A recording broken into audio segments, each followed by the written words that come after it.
Hey there folks, this is GreenyXI welcoming you right back to Let's Play Higurashi. This is episode 195. In the last episode, we started off Higurashi Rai? However you pronounce it. And we saw that even though Rika had made it past the deadly time loop, she then ended up in a traffic accident, died, and then somehow reset, that as she does, back to a time when she was alive. But it's actually taken her to a world where everyone is like, everything's so different. It's still past that death loop, but everything is just so different. So I'm not sure how it's going to keep going. Even though I've read the manga and stuff, the visual novels can be slightly different, I guess. I don't know. Let's get cracking, shall we? Let's see how it keeps going. It's funny how there's no music on this one. Like, there was normally cicadas on the other arcs whenever you loaded up the game on the load screen, but no, not on this one. So we ended off as the last point was she saw her mother alive, and they were always dead, you know. Is that you, Rika? Welcome home. Meep. I'm home. Go wash your hands and rinse out your mouth, and then get your books ready for tomorrow. Did you get any homework? I really do like this font. It's a weird thing to like so much about a game, but yeah, she was my mother, alright. Honestly speaking, I wasn't used to the food in main house. It was my true home, but it had only ever been my home before 1983. Like a prison of time, while I waited in melancholy for the day Kaiichi transferred here. But Kaiichi wouldn't transfer here, and my parents wouldn't die. Which meant in this world I would never get out of this prison. But maybe that was a weird way to think about it. Without a dead-end fate, there was no victory or defeat, no destiny or miracles. This was my actual home. It was nothing more, nothing less. I went to my room, put down my book bag, and took a breath. Usually, when I was by myself, Hanyuu would appear. But in this world, she hadn't shown up. How long are you planning on wasting time? Hurry up and appear. Take me back to my original world. I knew by now this world was odd and filled with what-ifs. I'd had it up to here with my exploration of this alternate universe. But Hanyuu didn't appear. Oh, that's right. Hanyuu was by herself in the ritual storehouse a lot. Maybe she was there right now. Let's go! In any case, whatever else happened, I just wanted to see Hanyuu. I put on my shoes and ran out towards the shrine. As I turned my back on my annoying mother, who called after me, asking if I'd really rinsed out my mouth. It's funny, innit? Oh, you know, obviously she didn't like her parents before it all started and happened, but she's still calling her mother annoying now, even after not seeing her for so long. In a world where my father was alive, it was hard to get the key to the storehouse.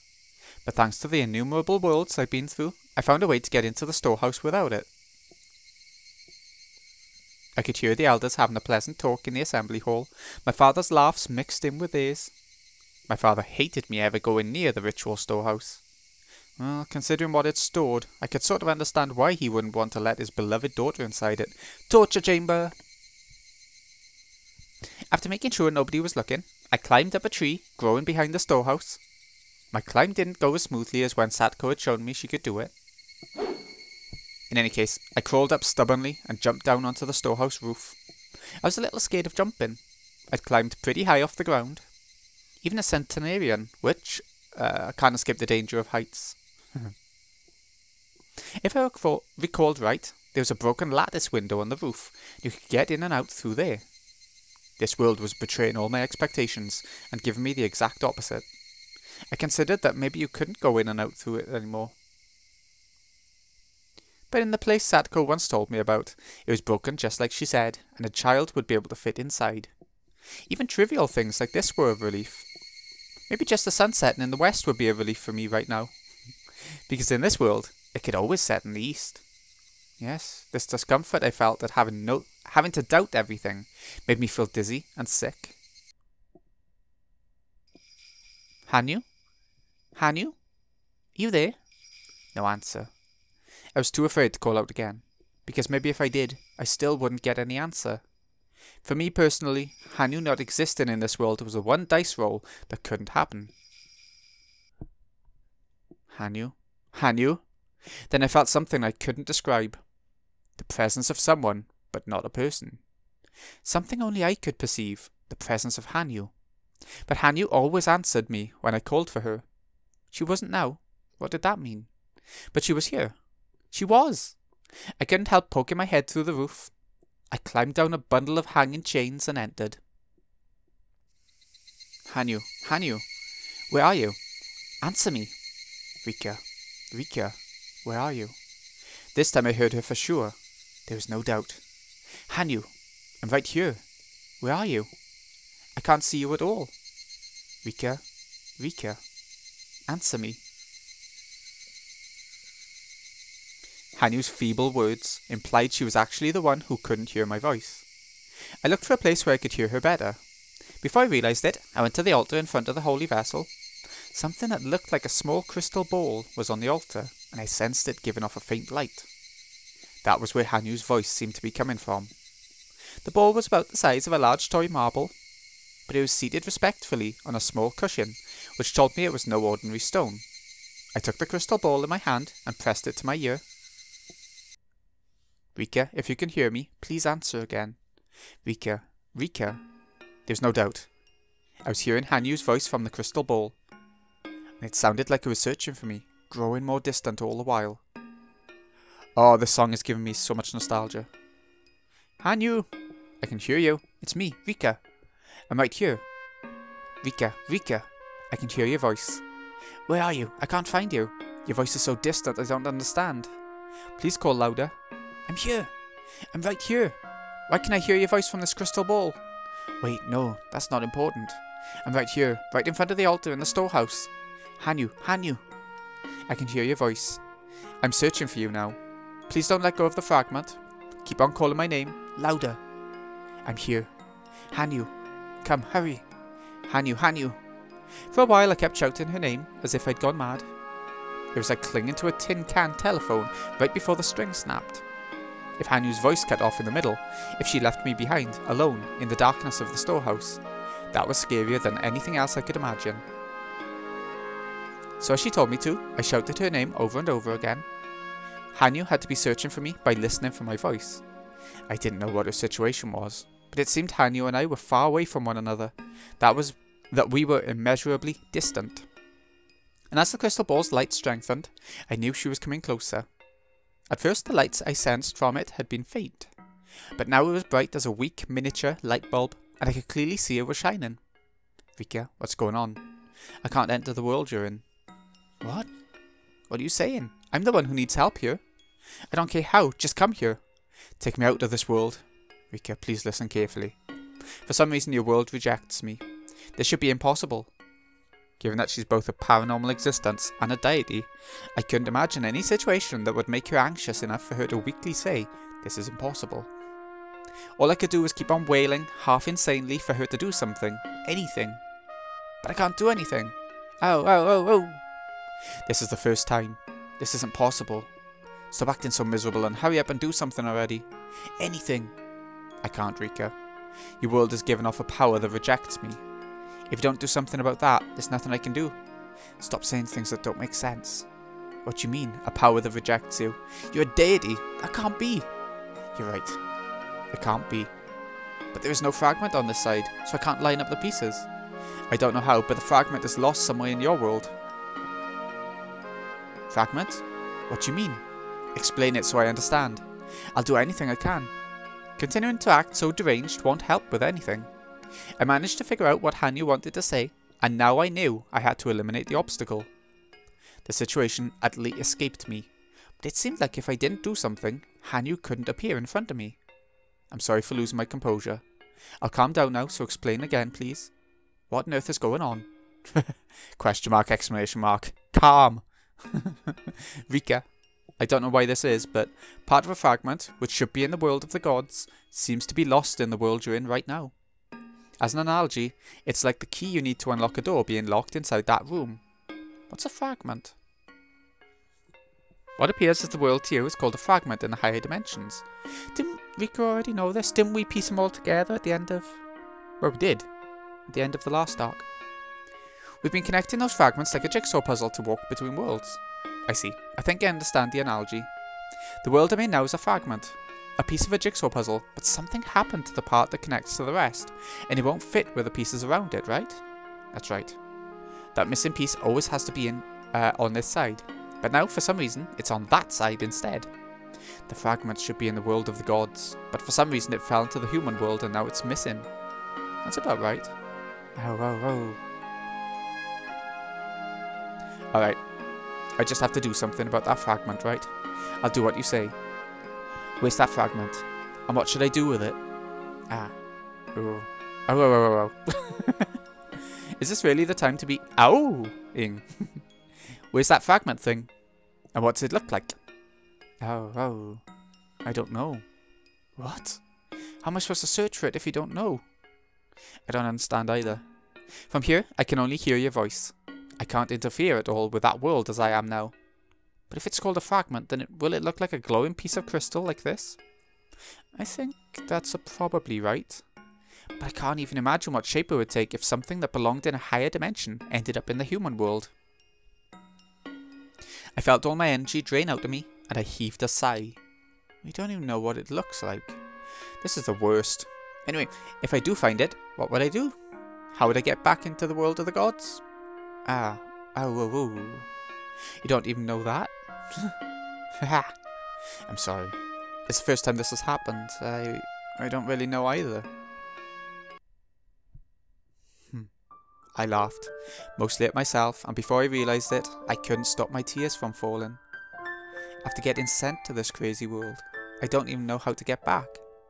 Today of all days, I was in such high spirits, going to the pool with my friends. That tiny fragment of happy days we'd all finally obtained after escaping the dead end of June 1983. And just because I was messing around on the way back, just a little, I got sent to this horrible world. You're not allowed to have fun, Rika. But if I'm going to complain about that, in the end, it's my own fault for not being careful on the road, isn't it? Oh. I lost my balance on my bicycle, got thrown off, and then fell into the car there. A common traffic accident. A common death of a child. I think in the anime, I don't think it was a car, was it? It was a truck or lorry. I think. It just happened to be me this time. The future I'd won after over 100 years. Now, just because of that, everything was in pieces. I could wail all I want, but the only thing at fault was my own carelessness. In fact, I should be thankful to Hanyuu for letting me live. But sending me to a world like this is too cruel. No, it wasn't as though Hanyuu sent me here because she wanted to. I know that. It's like you remember, Rika. Our power has been wearing away, and with the last of that power, we reached our victory. So we were never supposed to be able to use it again. You mean you used that power to save me? Yes. There was nothing else I could do. Rika, your body flew off your bike. And if the dice had come up better, you might have fallen on the car and made it out injured, but alive. But you were unlucky, and when you flew off, you landed right in front of the car's tyres. From Hanyuu's words coloured with sadness, it felt like she'd watched me fly off, get run over by the car, and die. Everyone had their mouths wide open, in a daze. The car's brakes screeched as it crashed into the guardrail, but nobody was listening. And then, Sadako, she ran over to you. But you looked, your face was gone. Oh, the car crushed my head flat. Chie was always talking about this, wasn't she? Never to play in the road. I could imagine the rest of the story without Hanyuu telling me. That fun day we had was wiped out in an instant by my careless fooling around. We dove together into the longest June 19th, 1983 of these past 100 years, and the peaceful future we finally reached through the sharing of countless miracles was wiped out in an instant. My corpse was too horrible to look at. Sadako came running over first, and then everyone else came, and they all wished they'd wake up from that nightmare until they lost all hope, broke down and wept. Compared to that heart-splitting sadness, the one who was actually careless grumbling about wanting to go home since this world was uncomfortable counted for nothing. Did that mean, in the end, it was all my own fault? I'd struggled through so many years to reach that future, and had carelessly lost it by nobody's fault but my own. And I was blessed, since Hanyuu was here for me, so I should be thankful. Because if that had happened to someone other than me, they'd just lose their life, and nothing more. Just the fact that there was hope, even if it was only a single tiny ray, surely meant I was fortunate. Thanks. Oh? Idiots die in accidents from carelessness all the time in Japan. And I was one of them. I should have just died without complaints. But thanks to you, even though things have gotten strange, I'm alive. And I'm sure it will be really, really hard. But there is still a way to return to that world. Oh. Let's review. To bring me back to the original world, Hanyuu, you need to come here. Right? Yes. Of course. I want to return to the original world with you, Rika. Naturally. We won that world after over 100 years of struggle. We're going back. I would spend another 100 years to do it. I won't lose. I won't lose heart. Just for fooling around a little on the road and being sentenced to another 100 years. That won't make me cry. Ooh. Rika, even in the world beyond, everyone's praying for you. They're praying that, even if it costs them their lives, that you turn back time and make it so the accident never happened. I think those prayers were why I was able to find you, Rika. In this storehouse, in which I could smell only dust, I thought I caught the scent of incense. I couldn't see it, couldn't hear it, but somehow I knew. It was my funeral. And I thought I could hear them. My friends heartbroken, grieving over my coffin. Their cries were incredibly sad, so painful, as though it would tear me apart. I understood. My carelessness. It had destroyed not only my life, but everyone else's happiness. I'll go back. I'm going back. I'll return to that world no matter what. No matter how narrow the path may be. I'll do it. I'll go back for sure. Ooh. My tears filled with sadness, mixed with determination, mixed with saltiness, dropped to the floor. Rika, being locked in that world is the same as the dead end of 1983. It may look like an inescapable fate, but you absolutely can escape it. I know. Kaiichi taught me that. And even Takano taught me that too. Fate was thinner than a goldfish scooping net. And strong enough feelings can reshape the future. That's right, Rika. That's the spirit. Maybe it was because of your carelessness, but you've been given the chance to atone for it and make it go away. That's a really, really lucky thing. I know. Normal people would be starting over in their next lives. I alone got one last chance. I know what that means. Rika, I want you to somehow find the fragment rejecting me. I'll see if I can figure anything out in this world. I'll have to make do without any hints. Also, as long as you aren't in this world, if I die here, that's the end, right? Yes. My power doesn't affect that world right now. So please, Rika, be really careful. Don't play on the road. I know. I'll never fool around on the road again. Yeah. We don't have any hints, but I'm this village's deity, and this village is all I've ever watched over. If this power can interfere with me, then I think the power must be in this village too. Somewhere in this village. If it has anything to do with you, to be honest, I think it would be in this ritual implement storehouse. Rika, is there anything in that storehouse that isn't in the usual worlds? I don't know, can't tell right away. There's no proof it would be obvious, right? If it's enough to interfere with me. Rika, you've stepped into places incredibly close to the world of the gods before, so you might be able to sense it. Another thing to worry about. I don't think anything on this altar, including this crystal ball, has changed at least. But this is a strange crystal ball. It's interesting how, for a mere marble, it's on display in such an important place. Right now you're holding the Furude Shrine treasure, the Kamu no Mikoto no Ri. Long ago, when I performed a miracle at the Furude Shrine, I left it there as proof. After such a long time, most of the power inside is gone, but luckily for us, it's the only source for power I have that affects you. If it had more power, or if I could prevail against this, I might have been able to go to the world you're in. Which means I'll only be able to talk to you with this crystal ball for a limited time. Yes. Rika, can you hear my voice? From here, your voice sounds like it's slowly fading away. I get it. It's like a transceiver about to run out of battery power. Alright, I won't contact you unless it's important. That way we can talk for a little bit longer, right? Probably. Then that's enough. I'll rummage around the storehouse now. It could be hidden away anyway if it's the same size as this crystal ball. And it might not be in the storehouse either. I'm gonna need perseverance for this job. Rika, please do your best. All I can do is stay here and cheer for you. And even the words I can use for that are limited now. It's fine. Mark my words, I'll open the door to this world and invite you in. I promise we'll go back to that fun world together. So you do your best too.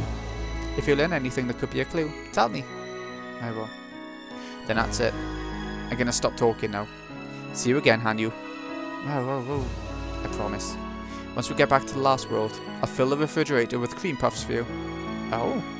Well, look forward to it. To that promise. Hanyuu's voice gently vanished, like water seeping into sand.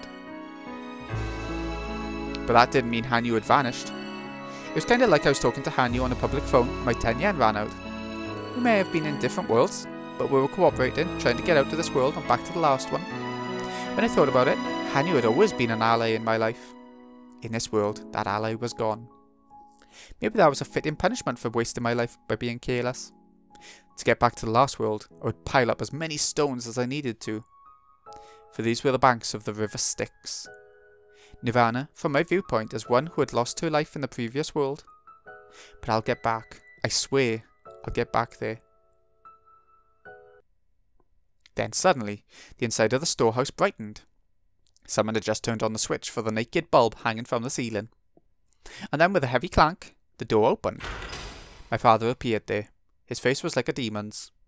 I was right. I'd entered the cordoned-off ritual implement storehouse. I only received the right to enter the storehouse when I succeeded them as the head of the Furude family.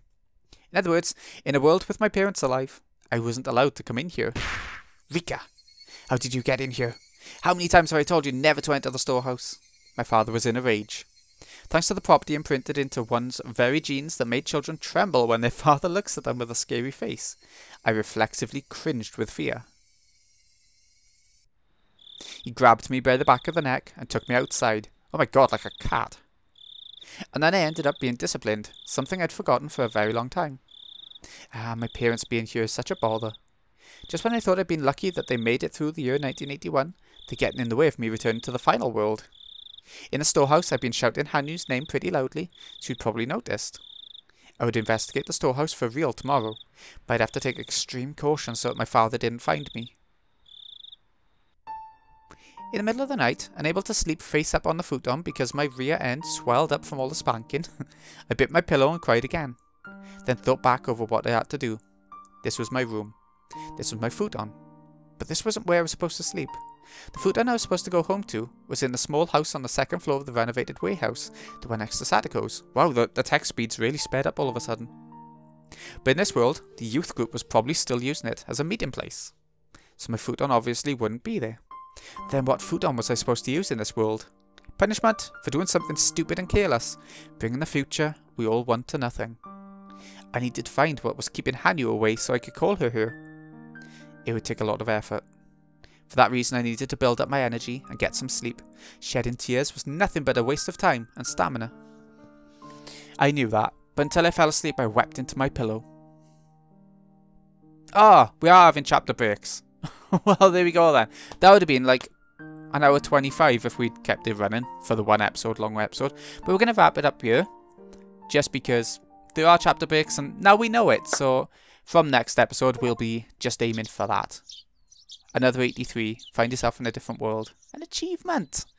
It didn't say achievement unlocked on it though. It's our new thing with Steam. Anyways, there we go. We have got our objective and our way out of this world, hopefully. It's just an impossibly hard thing to do for Rika. So, this has been Greeny XI. Hope you've enjoyed. Thank you so much for watching. I'll see you again in a bit when we see how Rika starts her mighty objective. Thanks again for watching, folks. See you again in a bit.